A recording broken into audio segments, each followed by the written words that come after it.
Welcome to Big Hoss's Tailgate.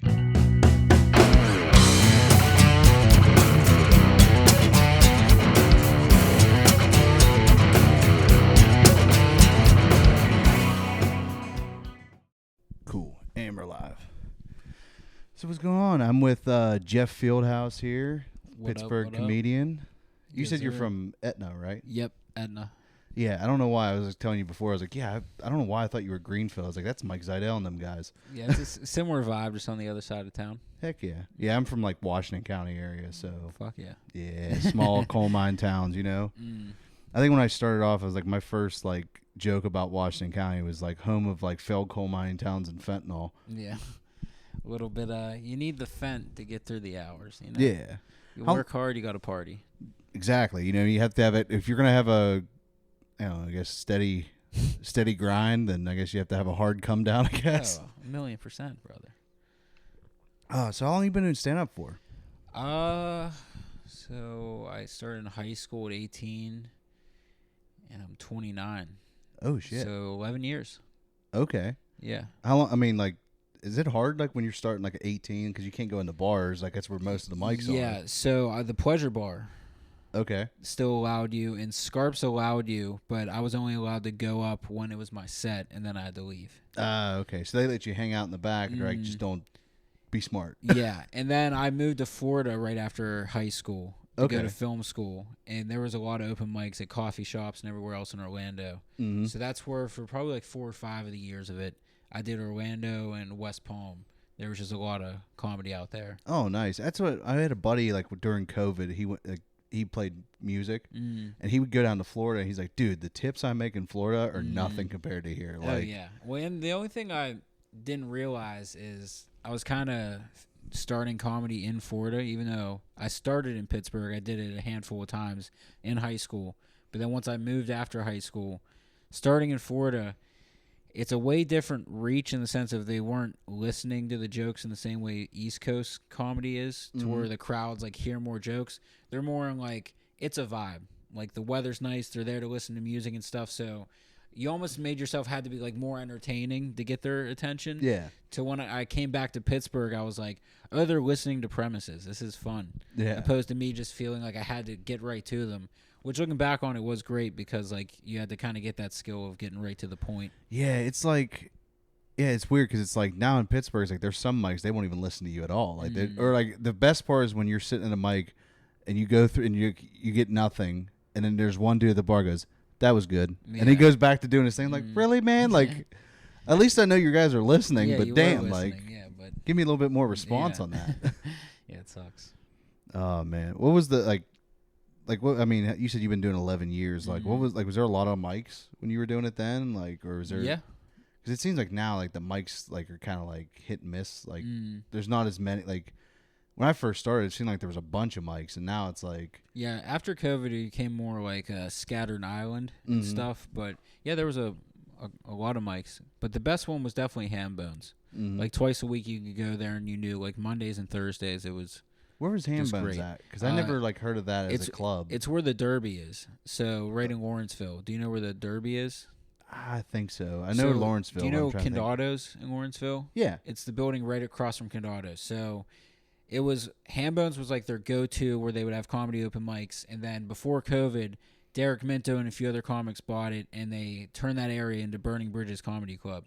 And that's where they would have like more like beginning headliners and like smaller acts that would come and do maybe like 100-seater, and they would do like 2 nights at Burning Bridges. And that place was sick because from knowing them and doing spots at Ham Bones, once they got that, that's where I got like a host spot where you work the door and then you're able to host for someone there.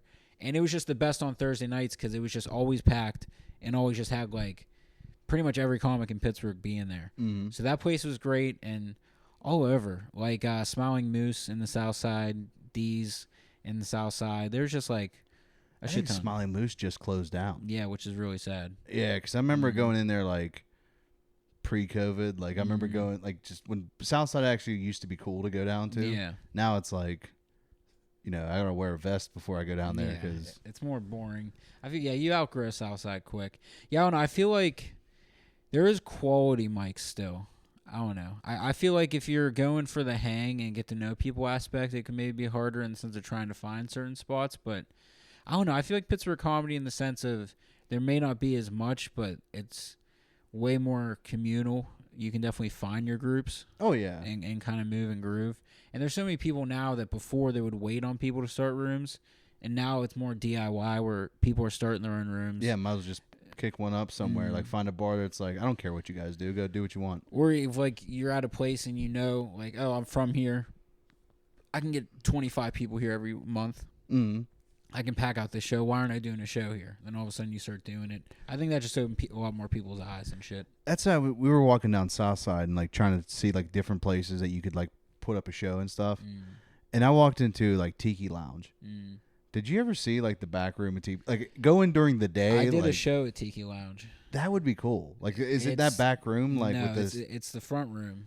Oh, okay. And it's depressing. And even if it's in the back room, it smells like fucking chlorine, but there's no pool to be found. Yeah, It's we don't want to know what the chlorine smells from. Yeah. Yeah, I don't know. There's a lot of Pittsburgh is very, very slept on in the sense of how much you can do and the people you can meet and the quality of shows wise of what you want to get out of it.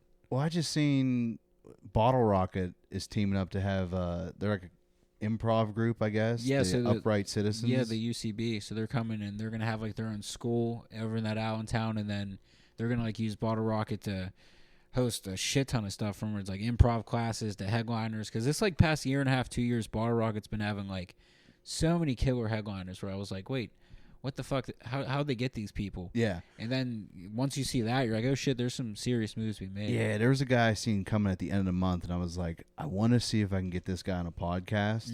But it's like the problem is like, how do you reach out to comics, like especially like the bigger ones? It's like, how do you reach out to somebody and be like, hey man, like I'm just like a guy like in Pittsburgh, just trying to get a guest, and it's like you want to be respectful too. I know you want to be respectful, but at the end of the day, I think what they can see is that you see if I get them on my podcast, I'm going to get more numbers, and it's more bang for your buck than bang for their buck. Yeah, and more scratching your back, where it's like, well, if you come on my podcast, more people will see it. But then also in that sense, I've done my podcast where I was like, let me get this specific person in Pittsburgh that has this or this out of town person can still get me numbers, quote unquote. Yeah. And they came on and I got numbers, but none of those people returned because they're only here for that one guy. Yeah. So that's where in the sense of like trying, I think the best way is if he's going to be in town and he's a grinder comic more in the sense, go to whatever the best mic is or the best hang and chill with him. And if you have a good enough back and forth, then be like, yo, dude, I got a podcast and shit. Yeah. Instead of reaching. I think that's the best way because I feel like dudes like that can just sniff out like, hey, come do my podcast, it'd be great. And it's like, well, I don't know you. What's the back and forth? Then if they also see, like most of us in Pittsburgh, our podcast, we don't have crazy numbers. Yeah. They're going to be like, what the fuck's the bang for the buck out of this? Opposed to like kind of creating a friendship and being around the scene. And some of them, it's just like, I just want to talk to that guy. Like, it'd be cool. Like, I always said, like, like, it'd be cool to go on Rogan's podcast just because I'd like to talk to that guy. Yeah. Not care about, like, whatever. It's like, I would have the same conversation I'd have with him on his pod that happened with him at a bar. Like, it was just like, I just want to talk to just find out what this, like, how this guy ticks. Yeah, just cut up. Yeah. So, like, what do you do, like, when you're not doing comedy? Because I see, like, you do Burgh Bus, which that looks like fun. Yeah, that's like, opposed to, I don't really go to many open mics in the sense of whenever I do the Burgh Bus, I usually host by myself, and it's 90 minutes. Yeah. And so you have a bus of, the smaller bus is 30 people, the big bus is 55. And you have that many people for 90 minutes. So you can try as many jokes as you want. You can practice what would be your headliner set. Because you have the first half that goes 35 minutes until the bathroom break. And then the second half you have is around like 40 minutes because it's a 90-minute ride. So what I've been doing is using that first 40 minutes to just run a set and to practice a new joke as if this was like my headlining set. Okay. So within that, I'll do my starting joke, and then I'll always leave the middle pocket for all the new jokes throughout the week that I'm thinking of. And it's like the best because like I'm trying real crowds. They're actually there. It's not like a mic. And it's just been like the greatest blessing because like I'm on a moving bus, BYOB, people are getting fucked up. So like if jokes work on that, and then once I get booked at a comedy gig the next night, and it's a quiet room where everyone's listening and shit, I'm like, was I using a weighted bat for comedy before with like practicing? So that's been like a huge blessing in the sense of me being able to like write and practice material is like having the Burgh Bus. Because if not, it's not that I don't like going to mics, but that's just like, it seems like such a streamlined way to have like, I just don't know at any other time where I'm like frequently having that much time to fuck around. Yeah. In a sense.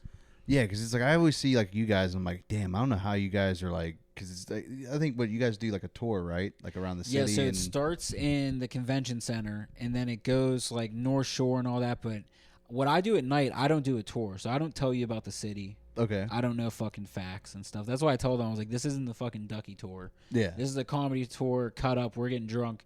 This is like if we held the hostage, held the bus hostage, and we're like, we're just getting fucked up and riding around Pittsburgh. Like that's more, which is fun. Like, yeah, that's, I'm down for that. But some people want, like, there has been a lady at the bathroom break being like, when's the facts? And I'm like, well, I like blew chunks behind this fucking alley. There's like one fact. Like I don't have many facts for you and stuff. Yeah, you used to drive down Southside. Took a piss there. Yeah. Took a piss there. Yeah, literally. Seen a guy pass out there. Yeah. But no, it's the owner, Nick, is fucking awesome, and that's been like, I think almost 3 years of doing that, and that's been a huge blessing. Opposed to, because with work too, I do 3D printing. I love golfing.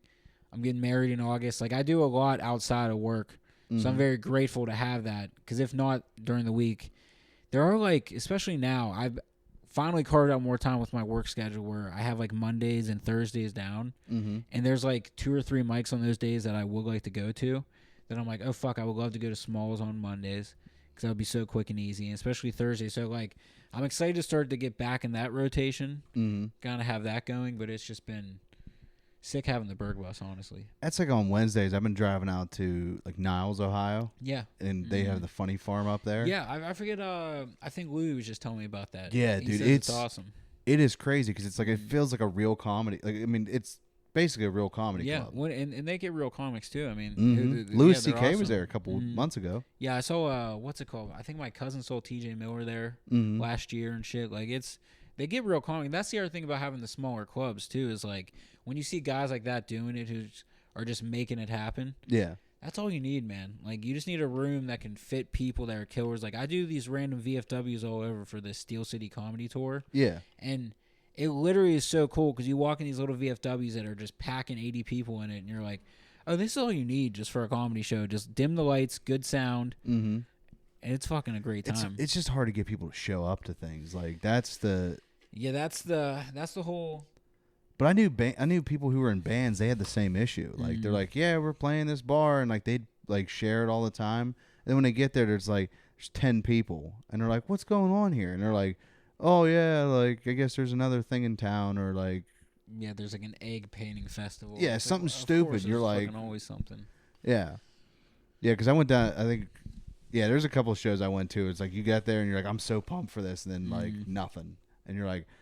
And it was like, I think it was one where it was like, it's just a new guy starting out. And I was like, I can't really get too mad. Like, you know, hey, like, man, you tried. Like, good for you, buddy. Well, especially I did an all-art show when I moved back to Pittsburgh. And that's what helped me connect a lot with comics is once you have a show, once you have a pool, friends want to come over. So once you have a show, other comics are like, well, I have a show. Yeah. Can I get on your show? And then the blood sucking starts to happen. But then you end up becoming friends. But until you kind of do your own thing, people aren't going to invite you on. Or if they do, it's not as frequent. You don't show your face. So this all art show I did with my friend Ty, his dad owned a bar called the Mount Troy Inn. And we would do comedy first. So I would do 3 comics, and then a band would close it out. And we would have an artist on stage painting. And at the end of the night, we would donate off the art. So it was just a mixture to get like the music fans to come so they could watch the comedy, and then after they'll stay for the music. That's what I always thought about. Like, you know, like if you're gonna bring a comedian in, I was like, I would have 3 comedians and then have a band afterwards. That way, it's like a hangout vibe out. Yeah, you can just like chill. We would all get stoned after, and then just hang out. And we go upstairs after the comedy set, and then come downstairs. The band be done setting up, and it's already at a bar. So. Yeah. And everybody can hang out there. You don't have to worry about, oh, hey, where are we going after this? With a lot of the bands were like, can we do the music first? And I was like, you can never do music before comedy. Nope. Once people get used to talking during an act, there's no fucking returning. Nope. So the all art show was sick, and that was a lot of fun. But even now, like life's just been crazy. Even on and off, there's just been a lot a lot of family stuff and everything else with work and all that jazz. But I want to start doing monthly shows again. But I know rooms that I can fit like 20 people max. And something like that where I was like, I would love to have a room where I know I could sell it out and it's going to be hot. And then if I need to expand, do it. Mm-hmm. But just starting out. And so I have 2 rooms. I have friends of mine that I know that I could do it any time. And I was like, I think in the next month or so, I want to start doing shows there where I was like, every month, it's going to be there. And I know I can sell 20 tickets in an area that I grew up in. And just to get more people to come out. And so starting small. And I'd rather have a thing where it's like, well, come back next time. It's a hot show than try to pack out a 40-seater when... And the hardest is like trying to find venues too, because like I was up in Washington, and I went to this one bar, and a guy was like, "Oh yeah, we're 100% down for it." He's like, "Let me talk to my like booker or whatever." I was like, "Oh sweet man, that's awesome," and then like never heard nothing. Yeah, call him, I reached out and like didn't even know who I was, kind of thing. It's or like they hear the idea, and they're like, "Wait, why do we need him? We'll just do a comedy night," and then they fuck it up. Because they don't even know what they're doing. Yeah, and they're like, well, the best part is when they go, well, how much is that going to cost me? I'm like, nothing. You just give me the place. I can figure out from there. Like, yeah, well, you should be like, I'll give you the business if people show up and just let me take a door deal. Start going the unconventional route. Go to like places that aren't bars. Mm-hmm. Just go to anywhere. I did find a cool like record shop that I was going to try. That'd be badass. Because I was like, I even told the guy, I was like, dude, you could open the shop up after, and people could sell records. You could sell stuff here. I'm like, that's the genius route. Like we were talking about, like, all the big guys should like get together for a show and then like go to like a DXL or something and be like, can we just use this space for a comedy show and then just do it here? I'm like, oh, by the way, you can just buy clothes and then be done. Like, 100%. I was like, the problem is you'd have to find like a mom and pop, because there's no way a corporate gig is going to let you come in, set up, and do all that shit. After they hear the first joke, they're like, well, all right. Yeah. Yeah, they're like, yeah, he talked about cum for 15 minutes. I don't think I want to. I don't think I want to buy it. I think we need to invest in more cum-proof shirts. Does this one stain easy? You're like, don't worry about it. You're all good. You're good unless you're wearing black. And dude, never mind. That's too gross to talk about. You like, you went to school and like there was always like those kids that are like, man, like, you're not that bad. Like, you're not in that bad of shape. Like, you're just being lazy at this point. Yeah, like, you're not 100%. even just. Yeah. I knew a kid that, like, he would come in with just stains on his shirt. And I'm like, why? Like, like, I've seen you dress up. Like, you can dress up. He's like, yeah, I just don't care. Yeah, I had a similar friend that I was just thinking about on the drive over that smelled like horrible BO, but had, like, a $2,000 record collection. I'm like, I know you have the money. Yeah, like 100 of that you could use for, like, cologne. Dollar General. Yeah. $15 for deodorant. You can get an Irish Spring that will knock my fucking socks off, dude. Yep. But every single time. And he's always like, you want to hit the joint? And I was like, can you pass it not with your armpit? Dude? Yeah, you're kind of like, I can't tell if that's the weed or the pit. Like, oh, yeah. Like in high school at first, I was like, it comes from a tough family. Then after high school, I was like, I see you paying rent. Yeah. Get a fucking stick, brother. What the fuck are we doing? And I hate, like, every time, like, when you're a bigger guy, like, I'm always panicking about that smell. Because, like, everyone knows, like, if you're around someone who's a big guy, and like, I remember I took my dad, like, a movie, like, we went to go see one of those, like, Avengers movies or whatever, and we sat down next to this dude, and this dude was, like, 100% nerd, but, like, you could smell the nerd come off him. And I was like, I looked at my dad, I was like, I'm sorry, you can't smell, you're going to sit next to Which is a musk. Yeah. It's just a musk of... You're just like, this is a musk of sadness. Yeah. You're like, I know what's keeping the girls away. It's that cat piss smell, bud. Yeah, literally. So what are you into, like, when you're not doing comedy? Like, what's your hobbies? Golfing, shooting video, editing them. That's kind of my main thing. Okay. Yeah, just a lot of golfing. Didn't try to sneak into the U.S. Open?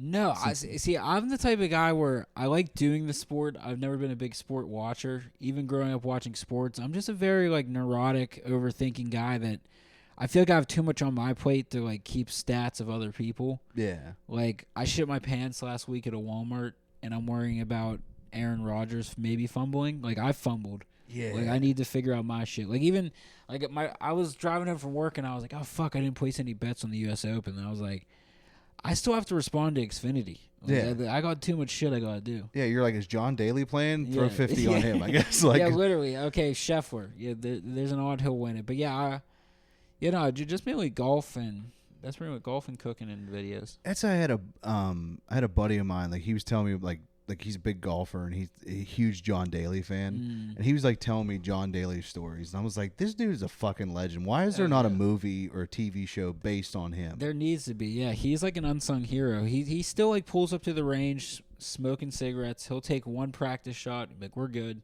The funniest is when he beat Tiger hungover. Oh yeah. Like he was just like, yeah, and he's like, I beat him. He's like, yeah, he goes, Tiger's all like disciplined or whatever, and I'm just like smoking a cigarette, knocking the ball, and he's just like, what's up, dude? And he's just like, you could tell he was just fuming. That could have been the approach that turned Tiger into a partier. Because you know when major athletes are always looking for like what the next level is to make themselves better. Oh yeah. And when he got beat by him, he's like, maybe I need to get shithoused. Yeah, he was like, Dad, what the fuck? Yeah. Dude? Like, you didn't tell me I had to crack a beer on the green and be like, that's how I do it. Oh yeah. It is funny when you watch like the people who like are machines and like trying to force themselves to be a better athlete, and then you have like a Bert Kreischer who can just like lay up, like smoke you easy. There was like I knew a guy growing up that my uncle said like, you know, he goes, the guy was a bigger dude. He's like, I'm gonna make this fat kid run. And he just kept smacking. He's like, we're playing pickleball or whatever. He's like, I'm smacking it and trying to, like, sweat's pouring off me. He goes, never moved from that spot and just one-handing it both sides. It's like, what dude. the fuck? He's like, dude, what'd you expect? Like, Yeah, it's all by feel, dude. Yeah, as soon as you think you're gonna dominate somebody, you don't. No. Yeah, that's the cool thing about sports. I have a lot of friends, and especially at golf. Like I have a friend that's huge, and he shoots in the 70s all the time. Just fucking, it's all by feel. I feel like sports kind of went downhill a little bit after COVID because people were just like, the world almost ended. I don't care. It's the same thing. It's the same attitude whether you're on like a job and your boss is bitching at you. You're just like, you know what? I could leave. Yeah. Like I almost died from a disease. I don't care. Yeah, it's not going to change anything. It's like the new gaming systems. Like we've seen the progression. Same with sports. We've seen it all happen. Now it's like, all right, Xbox 6. I mean, all right. I've seen it. But like you haven't seen any like leaps, really. Like nothing's really like jumped ahead because you're like, like I don't know. Like the new Call of Duties, I'm like they're the same. Yeah. Like they're actually kind of, the stories suck. Like the graphics get a little bit better, but the story, like Yeah, it sucks. I was pissed off about Black Ops 6. Yeah, it wasn't great. Yeah, I was like, so zombies are now in the campaign. I'll just spoil it because I don't care.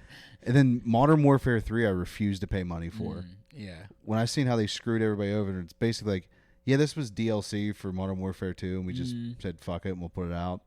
It's like, cool. They just announced Black Ops 7. Did you do the same shit there? Did you not learn? Like, no. What was your favorite one? Like Call of Duty? Probably 2. Back in the 360 days. Okay. Using the intervention. They did remaster that. Yeah, they did. I got it. It's fun. But I don't know. I get it so in my head about as soon as I like start playing video games and shit, I just feel like a fucking piece of shit. And I'm starting getting better at that. But yeah, I don't know. Something about Call of Duty too. Like my hand-eye isn't the same. Yeah. Like everyone is just so fucking good now. Well, it's like a couple of comics and stuff. Like we got together and we'll do Fortnite sometimes, like after a mic. Fun. Yeah. And it's like, you know, I have to go no build. Oh, that's the only way to do it. They do OG 0 build. Yeah, because if you go with a build, all of a sudden, as soon as you're about to get some kid, he's like, Tyler, build it. And then some kid goes like this, and it's in a perfect fucking spiral. Yeah, meanwhile, I'm just like, I hit B, and I just threw a wall down randomly. I feel like I'm dyslexic trying to find stairs, and I'm stuck on pyramid roof, and I'm fucking... You're just like, I don't know, I'm just stacking cones at this point. Literally, dude. Yeah, I would just button mash, and then my friends would be like, dude, why don't you take the magic potion and then dump 12? I'm like, what the fuck are we talking about here? I don't know any of this. Yeah, like, and then they were like, oh, this one gives you, like, super speed and shield. I'm like, cool, nerd. Yeah. Like, meanwhile, I'm like, nerd. Yeah, like, as you're deep in it. Oh, yeah. I get, like, super into my nerdy shit. Like, I got Thor's hammer back here. Fuck yeah. Little Captain America statue. Got the Wolverine. Oh, fuck yeah. Fucking A. Yeah, but it's probably my favorite. It's probably like a toss-up between Wolverine and I got Ben Grimm tattooed. That's tight. Like, from the Fantastic Four. Oh, shit. Yeah. Fucking A. Me and another comic, Seth Queen, we went down to the tattoo convention. And, like, you go shopping around and it's like... It was weird because, like... I don't know. I was gonna say I was very like sheltered as a kid. So like when you're going there and you're seeing like people get tattooed, like you're just seeing people drop their pants. I'm like, what is happening? Yeah, like, and they're like, oh no, it's fine, it's tattooing. I'm like, okay, like Can there be a curtain? yeah, I'm like, I'm just gonna walk around and try not to look, cause like you're trying to like do this, so, like you know, yeah. There was a couple cool things that they had there. Like then it's like they didn't just make it all about tattoos. Like they had like people going up and like juggling swords and like weird shit, like sword swallowing. I'm like, that's tight. I can't. I get the hiccups. Yeah. I just. There was a cool like guy had he had like chocolate, like fudge and stuff, and I was like, that's cool. Yeah. And there's like you can't stop thinking about fudge jokes the whole time. Like it's just all shit jokes the whole time. Really good chocolate though. Oh yeah. Yeah. So like what do you, like what kind of music are you into? Like have you been checking any bands out or like get a chance to see any concerts this summer? I actually haven't gone to too many concerts this summer. Mm-hmm. I'm trying to think. Yeah, no. As far as local bands, my friends are in a band called the Zells. They're really sick. I love seeing them live any chance I get. What have I been listening to? Honestly, I really like Smino. I don't know if you know him. Mm-mm. He's a rapper. I really like his stuff. I know Car Seat Headrest just dropped a new album. I haven't listened to them in a while. Yeah, honestly, man, I'm pretty boring in the music department. I'm like the Spotify DJ, just fucking press it. Yeah. I was on like a Mac Miller Faces kick. Mm-hmm. Always around summertime, they'll end up coming back on the rotation. Yeah. Shit like that. But we were in we went to New York. Like a bunch of us went up to go like check out Kill Tony when he was up there, and we're in line. It was like me, Louie, John Bankheart, Cantu, and we were all just hanging out in line. And some guys were like, "Hey man, is it cool if like we hang out with you guys?" And I seen Louie and them talking to this guy, and I'm like, I have no idea who this guy they're talking to is. And the guy had like a Fred Flintstone like playing a saxophone shirt, and I was like, that's dope. So I just go over and was like, hey man, that's a really cool shirt, man. I'm talking to this guy, and then Louis like asked me, he's like, do you know who that is? I'm like, no. He's like, it's this guy named Token, like he's a big rapper. And I was like, oh yeah, I had no idea. Like I was just sitting there bullshit with him about his Fred Flintstone shirt. Yeah, just a little white kid. Yeah, Token's hard. it was cool. Like if you like, we took a picture, but I was like, cool. I was like, because I asked him, I was like, hey man, can we get a picture? It's like because of your shirt. No idea who he is. That's funny. So we snapped the picture, and he's got his mouth covered up because he had something in his teeth, and he didn't want it to be shown. I was like, all right, no problem. Yeah, all good, dude. But it was like, what the fuck? Like, I have no idea who this guy was. That's a cool thing about New York. You never, especially waiting in line for that show. Oh yeah, that show was run into a shit ton of people. And then like Louis, it's funny. Like Tony Hinchcliffe like was walking by like when we were standing in line, like waving at people, like they're shooting B-roll footage, I guess. That's funny. Like he's the queen. Oh yeah, like it's weird. I've ran into him like 3 times. I ran into him once in Austin, and he gave me like a fist bump after a show because I was like. He said, hey, have a good night. I was like, oh, cool, you too. And then I was like, wait a minute. And he just like, and then kept moving. I was like, I get it. Ooh, I got to check the camera real quick. I'll be right back. And we're back. Yeah, so I was, so like, what, like when you first start, like, how did you like know to like to even look up for open mics and stuff when you first started? I just loved comedy in general. Just growing up, I was just home a lot. And so my favorite thing was just stand-up comedy. And I think like in early high school was whenever they had like the Meltdown series with like Kumail and this Jonah Ray guy. And they would have this comedy show in a coffee shop, and Comedy Central's putting it out. And it would have like stand-up on the spot style where a word would pop up, and like a young TJ Miller, a young John Mulaney, or a young all these people in the LA circuit would go up. So I'd watch that on top of like the Comedy Central half hours growing up and everything. And then I watched like the documentary Comedian. My uncle recommended me that. So I always knew like if I wanted to get into it and I thought I was funny, and I was like, all right, so you have to go to an open mic. So like once I started watching the documentaries, it kind of broke down to me. Yeah. Like how to do it. And so that's when I was like talking about doing stand up a bunch to my friends in high school. My friend Lexi, she signed me up for an open mic without telling me. Oh. And then just told me like, hey, you have a show this Saturday. And I was like, what the fuck? And I was like, all right, so this Wednesday. So then I went to the Pleasure Bar, and Aaron Clabber was the host. Okay. And that was in like 2013. So yeah, like whenever I was a senior in high school. Damn, I remember going to the Improv. Like it was like 2013 or whatever, and I seen like Kleiber was like one of the first comics I seen there. Him, I can't. Ray Zawadney. Yeah.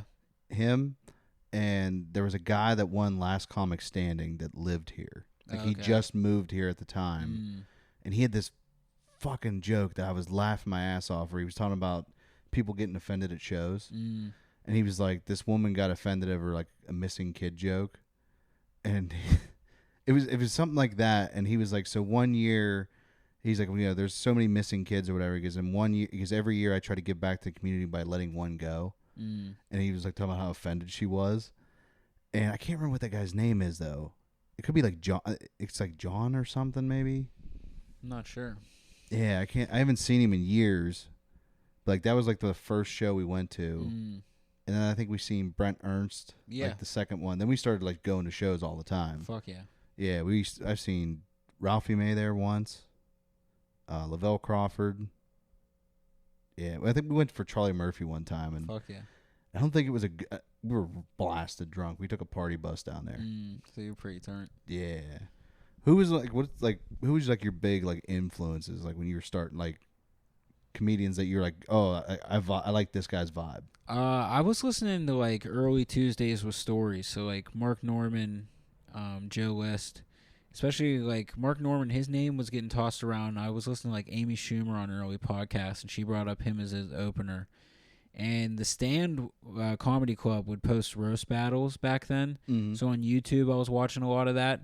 And I would listen to a lot of, like, Opie and Anthony. So that's where, like, I'd find out about, like, Jim Norton. And so I was just, like, obsessed with Jim Norton. I loved Big J. Okerson. I just thought he was, like, the funniest fucking dude ever. Yeah. And so then once you looked into Big J. Okerson, I found out about, like, the Cellar Crew. So, like, it was really just all New York comics. Like, in high school, going into college, when I was doing stand-up, like, on rotation was probably, like, Dan Soder, Big J, Jim Norton. Who was another one? I mean, obviously Rogan, like Ari and those guys from like the whole like Tom Segura and everyone, because that was just early. But I'm trying to think. Oh, Pete Holmes was like huge. It was like early Pete Holmes. I just thought was fucking hilarious because I had a friend who was like very religious, and so he tossed him on because he was like more clean. Yeah, and that's where I was like, I thought it was cool because I was like, oh, he can still like, because now I can see bits by Pete that aren't clean at all. It was cool to see him kind of bounce. So.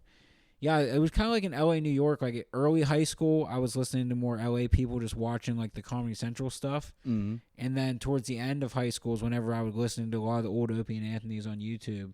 Yeah. And then the whole New York comedy scene was just like spewed to me on YouTube. Yeah, I started like going on YouTube and listening to a lot of like the Patrice clips because Patrice just roasting people. And I'm like, man, like, because it's funny because like Bill Burr's a guy like, oh yeah, that'd be a cool guy to talk to, but then at the same time, like, he might hurt my feelings. Like I might not be prepared to handle whatever he's thrown at me because he walks that line where you don't know if he's joking or not. And like, there's a couple, like especially when you watch that one with him and Howie. Yeah. And he brings what's his name in from Smashing Pumpkins. Yeah. And like tried to like say like they were brothers and stuff because he was like telling people like, no, that was not a bit. Bill was actually fucking pissed. Yeah. And I was like, you couldn't tell because I was like, no, Bill's in on the bit. Like, this is all a bit thing. And I was like, and everybody was like, they weren't sure either because they did that whenever Dana White walked off.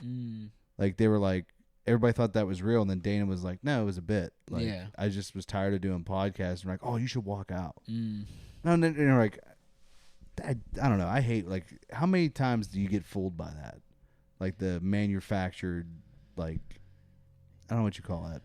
Yeah, like the fake. Yeah, I feel like, especially something like that, it was hard for me to, like, see Bill being in on that. So that's why I was like, I don't see him, like, playing into, like, the fake leading into that side. But yeah, the whole like fake thumbnail and shit like that, where it's just to lead you into thinking one thing, is just annoying as shit. Yeah, I get that all the time, especially like, you know, if they're putting movie trailers up, they'll always be like, oh yeah, here's the movie for the new Friday. Yeah, and everybody's like, they made a new Friday, and then you watch it and it's just AI. Yeah, and I was like, damn, they're getting too good with this. Yeah, it's fucked. Yeah, I seen someone did like a live action Simpsons. They put Adam Sandler. Oh yeah, I saw that. And I was like, it looks pretty real.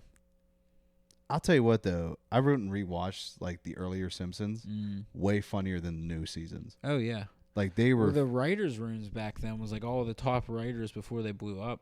Yeah. Now it's like I don't know where they're getting writers from now because like these guys suck. Just in general, like it seems like across like TV shows, like you don't really see like. Do a lot they of suck, or should this family that never grew up be on season 56? Like Well, I'm saying like in general. If you're gonna like ring out a show this far, then it's gonna like how many more situations can fucking Lisa get into before we start getting stale? Well, I mean, like I wasn't just like referring to The Simpsons on that. Like Family Guy is the same way. Like that one, same thing. Like, what else is this family gonna get into? Yeah. Like the show has a stock life. At what point are we having like Munchausen syndrome of just wanting to relive a good time? Like, oh, we like these characters, so at least feed us what we need. It feels like the only one that hasn't been that bad has been South Park. Yeah, but it seems like they take breaks. Like they go in waves. Mm-hmm. Like they take like retreats from having certain. I think as they said last year was the only year that South Park never put out a season. But like they only work. You know, they put a couple episodes out, like 13 maybe, and then they're off for the rest of the year. Well, I know they're working on like a comedy movie with Kendrick Lamar right now. Oh yeah, I heard about that. So Yeah, I wonder if that like they're like in movie production or something. I'll tell you what, their movies were dope. Like I don't care what anybody says. Team America World Police is the best. Great. Basketball, all their shit, dude.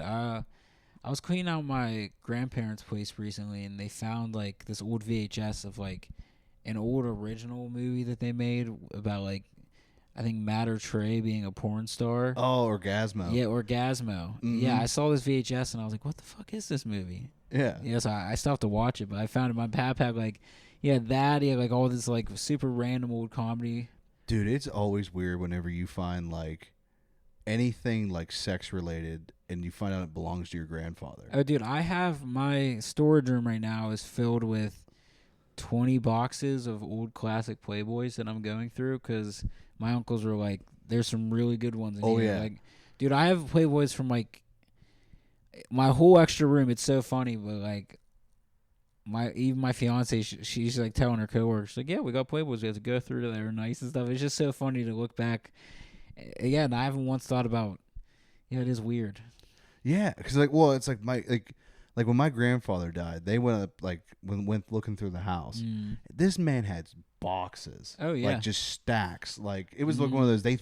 And I'm like, it's funny. My uncle just threw most of them away. And my brother's like, "Do you understand how much money those might be worth?" I was looking at some of them, and like a lot of them before they allowed full nudity are what expensive. Like this, like 70s and the 50s and shit. Yeah, there's some wild old ones I looked and I was like, this one's going for like $600 online. Like, holy fuck! I know the one my brother's looking for is the Dolly Parton one. I have the Dolly Parton one. Is that special? Oh, yeah, because it's like she was never naked in it. Like that's the only thing she did it, but she dressed up as the bunny. That might be worth something. See, because I have a drawer where I put like a bunch like. I had one that had Rodney Dangerfield on it. Oh, there was that'd like be a a good bunch, one. like there was a bunch of comedic ones that I put aside because I just thought were cool. And he had a bunch of old school like National Lampoon magazines mixed in between it. Yeah, but yeah, there's like 6 boxes that I have that I'm like, some of these have to be worth something. Like there's a bunch of Trump ones that I found that I started putting aside. I was like, I know there has to be some guy online that would spend good money on. Oh this yeah, shit. there's a MAGA dude somewhere being like, I want everything. And I'm I like, haven't paid my fucking mortgage, my future mortgage. I'll give him all of the Trump Playboys if he wants to fucking give me the cash for it. Because once I saw it, I was like, I need to take advantage of this. Like after he got shot in the ear, I was like, started looking online. I was like, are these Playboys spiking up? Isn't that crazy? It's in Butler when that happens. You're just like, really? I know. Like we can't have anything cool, can we? Like. I figured it was like a kid in a tree stand. His dad was like, "Damn it, Ethan! I told you to fucking wrong way." It's funny. I think One Liner Madness was like that night, and like I found out I was going to be on. Like I found out I got accepted onto it. Like it's like 6 o'clock. The show starts at 8, and I'm like, "Fuck! I need to go on Twitter and like see if there's anything on there I can come up with like some one-liners." Yeah. First thing on there. President Trump was almost assassinated in Butler, Pennsylvania. I was like, no fucking way. Like, that's so fucking crazy, dude. Like you're just like, no way. Like I feel like every day we're living in like monumental history. Oh, I know.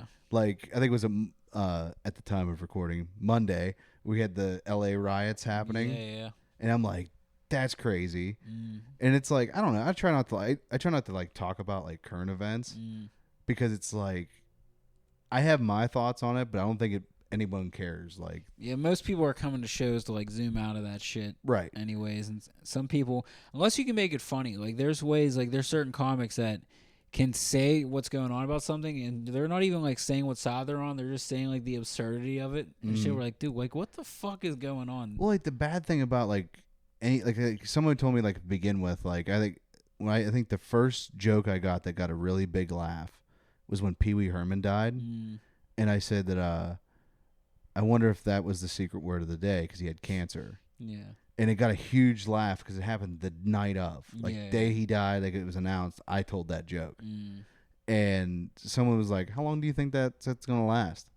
And I think it was like 2 weeks, maybe. Like some people were like, and like some people just didn't get it at all because it's all younger kids and like, what's Pee Wee's Playhouse? I'm like, like. Yeah, so, yeah, it's funny how like certain jokes where you're like, fuck, this does have like this certain moment.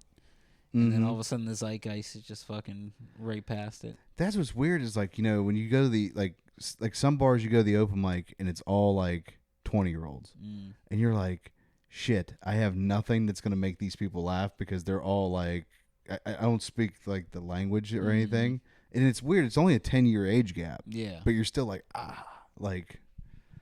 I don't know, like my nephew and stuff. I see the stuff he laughs at, and I'm like, I don't know what this is. Like, what's Skibbity? I don't know what this is. The fact that I heard they were making it into a movie, and then I think it was Michael Bay came out and goes, "I'm not making this. Stop telling people." That's funny. I don't know. He made decent shit. Oh yeah, 100%. What's your go-to like comedy movie? I'm a big growing up. Austin Powers on repeat. I love it because you get the music aspect of it where it's like killer live soundtrack, everything else, the heavy bits, and I just like stupid absurdity, like Rodney Dangerfield and Back to School, where it just sets a vibe where like the tone is set, everything's good, and you just know it's gonna be goofy as fuck. That's kind of my vibe. It's like I like Tommy Boy. It was always my favorite. 100%. Tropic Thunder is like the best. Yeah, I remember the first time like when video on demand was first a thing, like when people's TV where they had Verizon, they had on demand. Yeah. And you could rent a movie at a friend's house. And dude, we rented Tropic Thunder for the first time. It was similar to like I think maybe a couple years before that we rented Step Brothers. Yeah. And dude, the hits that got like I remember looking at my friends, I'm like, is this the best movie we've ever seen? Just the intro where they did like the fake trailers. Yeah. Our brains were fucking blown. I remember when Step Brothers came out because I remember it came out in the movie theater and then everyone in school talked about it. Oh yeah. And I was like, what are you talking about? And like, you haven't seen Step Brothers yet? And then I had a friend of mine. He's like, because like my parents, they ain't gonna let me go see Step Brothers. Yeah. But I had a buddy. He was like, dude, give me your iPod. He's like, why? I'm gonna put the movie on there. You can watch it later. And I was sweet. like, yes. That's huge. Because they would get it was like the age of like Pirate Bay and the Rip. We did clutch. that one, Tropic Thunder, Zombieland. That's how I watched all those movies. Was great. Yeah. Fucking bad. Yeah. Well, we really did grow up in such a fucking awesome era of movie and entertainment. That's what. Like SNL, same thing. Like SNL was the best then. Oh, 100%. What was that? Is it too late to say that was the Sandberg days, or was that? No, that's around the time because that's like when Hot Rod came out. Yeah, dude. The Lonely Island sketches were great. Oh, now I'm on a boat. So many fucking. I think I missed the jizz in my pants one. That was the first one. Yeah, that one missed me. And I was like, how did they get away with this? Back then, like how did they get around that? And then like you see the other ones and like, what was the sequel? I think it was Mother's Day. Yeah. That was that one. That one and the threesome with Lady Gaga. They fucking went there. Yeah, they used to just not give a fuck. Oh yeah, I remember watching the one with my parents, which was when they did Jack Sparrow with Michael Bolton, and my dad was like, "What is this?" And I'm like, "I don't know," like, but it's making me laugh. Yeah, they're going for it. Yeah. I wish there was more like absurd. Like, I guess it's kind of like what's that dude's name? He has a new movie with Paul Rudd. Oh, Tim Robinson. Yeah. Yeah, like I Think You Should Leave. Yeah, there's a lot of his stuff that I watched, and I'm like, I don't get it. Like, I don't know why everyone's cracking up at it because it's like I don't understand what the bit is, and then it's like some of them I was like, oh, this was funny. That's how it was on him. I didn't watch that much of I Think You Should Leave. It's probably good, but it's just one of those things I haven't watched yet. Mm-hmm. But I went back and watched his show Detroiters. Have you watched any of that? I keep seeing it pop up like on my like one of the streaming services. I think it's like Hulu or something. I went back and watched it, and it made me understand, like, get why people like him, because I was kind of the same way where I was like, what's going on with this? And I watched it, and it's just that stupid going for it humor that, like, you have with your friend. Yeah. That he's able to, like, kind of capture with his other buddy. So I would say if you want to, like, dip your toe into him, watch Detroiters, because I'm almost done watching that where I'm like, oh, fuck, now I'm ready to watch his I Think You Should Leave. I know one of the comics got me into Loudermilk. Yeah. That's a good one, too. That's fucking great. Yeah, I think it was like halfway through like the first season, and then I got distracted because there's so much to watch and catch up on. Well, even growing up, like, Workaholics was hugely influential with my friend group and everything like that. Just because watching their stuff before, I think it was like Broken Lizard. Well, no, not Broken Lizard. It's that's Adam Devine and those guys. I can't think what their names are. Yeah, what's the Mail Order Comedy was the name of their. Oh, okay. So that was their original like YouTube page and stuff like that, where they would do skits, and I think Comedy Central was the one that gave them money to do Workaholics, and then just following them and then hearing them on podcast interviews. And Adam Devine was just a host at the Improv and was just doing small shit around LA and stuff, and then found them, and then his career kind of blew up. So no, it was just like. You watch Righteous Gemstones at all? Yeah, Gemstones is great, dude. Did you see that coming, like, with him? No.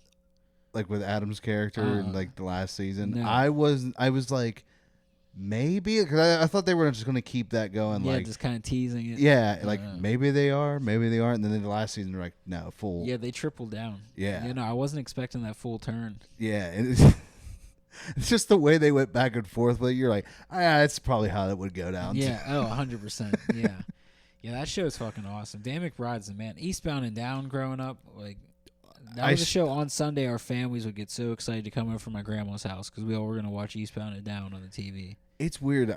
I think this last season of Gemstones was like the first one where I was actually like, I hate every one of these characters except the dad. Oh, yeah. Like, all of them are a piece of shit. Even Baby Billy was kind of getting on my nerves that last season, 100%. But I don't know that I just shared the one today where it was him doing the Teen-Just musical, and it was like just turn the other cheek, and everybody's like, "That's the song we're bringing to the this is the vibe I'm bringing to the club." That's funny. I was surprised how hard that show went, and then I was like trying to tell my brother about it. I said, "I'm going to give you a disclaimer," and he goes, "What's that?" There's a lot of dicks. Oh yeah, well HBO. As soon as it has or Max, HBO just loves showing cock. It's something about HBO. I don't know. I'll make the rules, but they cash a check. Like the ratio doesn't even like balance out anymore. Like I could say if it was half and half, I could be like, all right, that's fair. But no, they're just like, nope, just full cock. All cock, and you're not allowed to show cock, or else it's rated R or rated X. I guess it's considered porn. So that's why any cock that you see on screen is a fake cock. Yeah. Which. Makes sense. Ask me why I know that, but I do my research. That makes sense.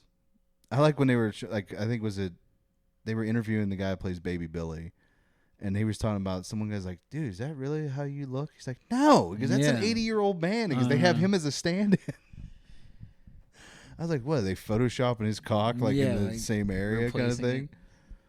That dude cracks me up. Like he's good in almost everything he does. Yeah, he's the man. Yeah, I'm gonna check to see how much time I got left on the camera. Cool, got 7 minutes. So yeah, man, you have any shows coming up? Because this episode drops this coming Friday. Yeah, I have a few Burgh buses, and then after that, I'm getting married next month. So I kind of took that month and the month after that off. Yeah. But then the rest for that, I know I have some Burgh buses, and I have like 4 other shows going on there. But follow Jeff_Fieldhouse on Instagram. That's where I post all my shows and all that jazz, and keep that stuff posted. Yeah, sweet. Do you have any podcast stuff that you're doing, or any projects that people should check out too, or? If you like what I do, I also golf, and I am into the golf content as well. So I'll film 3 holes. It's called 3 Holes with Jeff. I'll do some comedy in between and just fuck around. So if you want to enjoy 3 holes with me, please do. I know there's a lot of golf content out there, but I try to keep the more realistic. There's no BBLs, no filters. If I fuck up a hole, you're going to watch it. You see a lot of this Instagram golfer people will hit the perfect balls. If you watch my videos, bogeys and double bogeys are the MO. So I'm the everyman golfer, so watch that. Yeah, I am working right now on, especially doing it 11 years, I have stuff that I want to put out. So I am really, really, really shooting for at the end of September to film something to put out on my YouTube. Oh, sweet. Yeah, so I really am looking to film. So follow my YouTube, Jeff Fieldhouse or Fieldhouse Comedy on my YouTube channel. My golf stuff, I already have some stand-up up there, and I know I have a set from last year, like a fun 15 minutes that I'm uploading to put on there. But definitely keep an eye out. My birthday's on Christmas, and I've been saying I want to drop a half hour on my birthday. Heck yeah. And this year I'm turning 30, so 30 for 30. Why not? It kind of just wrote itself. That makes sense. So yeah, I really want to film that, and I want to do something different. So hopefully it'd be really cool. I'm trying to film it on the Burgh Bus, so live from the bus. Ooh. Would be fucking awesome. So yeah, that's the next big project. So definitely please check that out. Check out the golf stuff. Check out I love Don't Tell Comedy. If you see me doing a comedy show, Don't Tell Comedy is the fucking best. Cafe Con Amigo, the Home by 9 show by Chris Danakis.